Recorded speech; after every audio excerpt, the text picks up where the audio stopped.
Silkyara tunnel rescue operation के संबंध में सोमवार को स्थायी मीडिया सेंटर सिलक्यारा में प्रेस ब्रीफिंग की गई। ब्रीफिंग के दौरान उत्तराखंड शासन के सचिव डॉक्टर नीरज खैरवाल ने बताया कि पाइप में फंसे आगर मशीन की ब्लेड और सॉफ्ट को काटने का कार्य पूरा कर लिया गया है और अगर मशीन के हेड को निकालने का कार्य जारी है, जिसके लिए 1 मीटर पाइप भी काटा जा चुका है।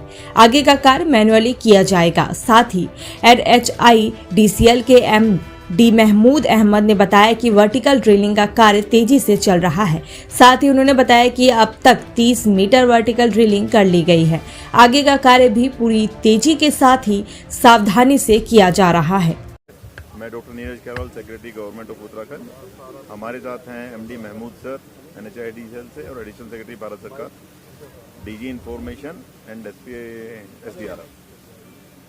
जैसा कि आप लोगों को ऑलरेडी इसके बारे में लगातार प्रेस कॉन्फ्रेंसेस के माध्यम से पता चल रहा है, हमारे जो रेस्क्यू ऑपरेशंस का सबसे इम्पोर्टेंट एक एस्पेक्ट है जो टनल के अंदर हॉरिजॉन्टल ओगर मशीन के द्वारा जो काम किया जा रहा था, उसके अंदर जो ओगर मशीन फंस गई थी, वो ओगर मशीन का काट करके वो सारा पार्ट निकाल लिया गया है। वो अर्ली मॉर्निंग में अराउंड 3:30 से 4 बजे के अराउंड वो काम पूरा हो गया था, मतलब कटने का 3:30 बजे 4 बजे तक निकल गया था।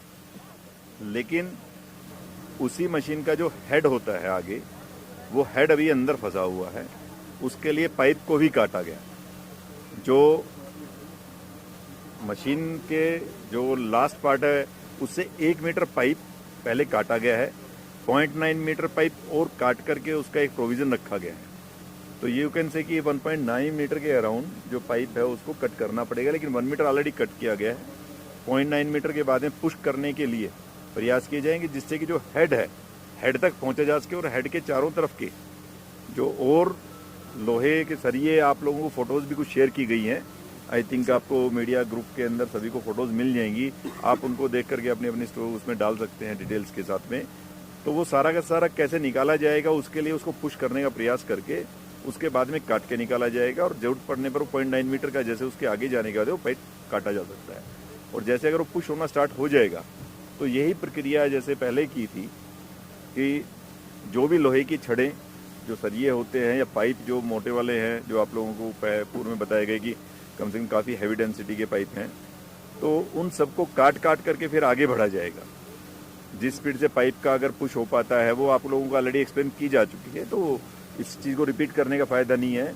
लेकिन समरीली जो हमारा कल काम था वो ओगर मशीन निकालने वाला, वो प्रॉपर पूरा हो चुका है। और आगे का काम अभी जो पाइप वेल्ड करने का भी है, वो भी 3 मीटर का एक पाइप ऑलरेडी वेल्ड कर लिया गया है। तो संभवतः अभी जैसे अगले हाफ टू 1 आवर के अंदर दे विल ट्राई, जो बाकी बचा हुआ पार्ट निकालने के लिए जो ना पुश करेंगे, तो they will try to do that.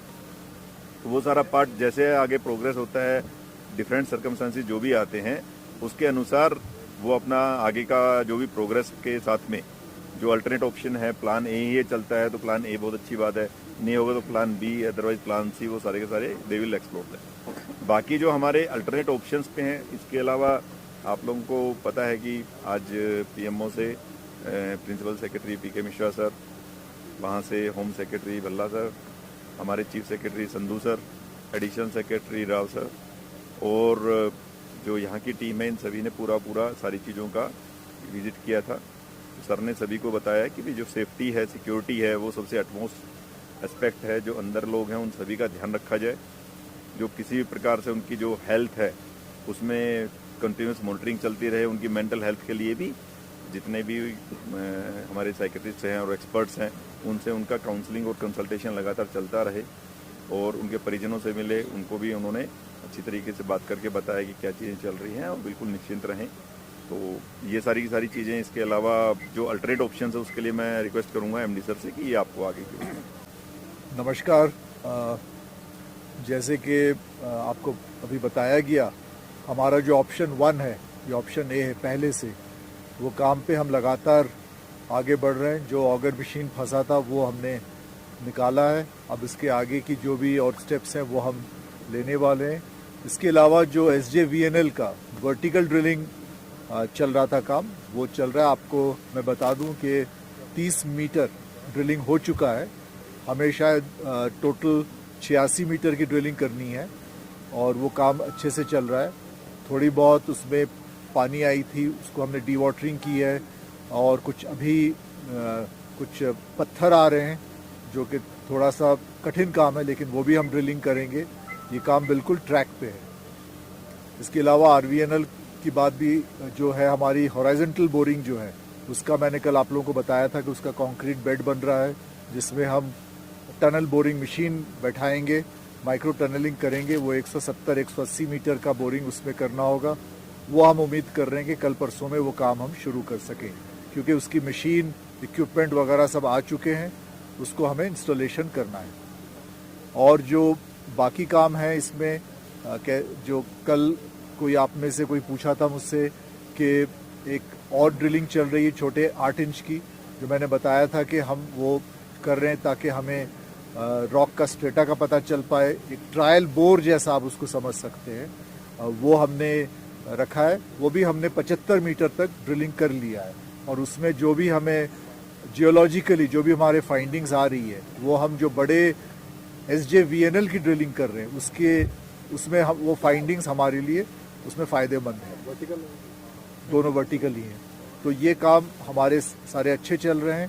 तो जो अब हमारा जो मेन जो प्लान है, प्लान A, जिसके बारे में डॉक्टर नीरज बहुत डिटेल में बताए, फिर प्लान 2, 3 या ऑप्शन 2, 3 जो है वो सब लाइन पे है, सब ट्रैक पे है।